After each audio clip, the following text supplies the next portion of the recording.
মিতু, এটা কি নিয়ে বসে আছো তুমি? এটা দেখে তো মনে হচ্ছে কাছের জিনিস। হ্যাঁ, এটা কাঁচের জিনিস। আমি দেখাচ্ছি তোমাকে, এটা আমার খুবই পছন্দের। এই দেখো, এখানে বাটি আছে 3টা, এই যে পিরিচ আছে,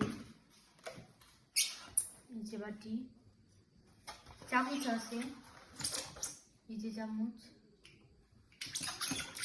এখানে চামচ আছে। বিশেষ করে এটা আমার খুবই ভালো লেগেছে, তো দেখতে অনেক সুন্দর, আপনারা দেখতেছেন।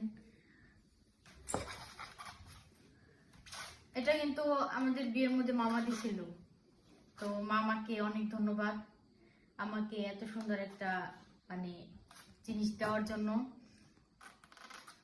আর আপনাদেরও সবাইকে ধন্যবাদ আমাদের পুরো ভিডিওটা দেখার জন্য। সবাই ভালো থাকবেন। আসসালামু আলাইকুম।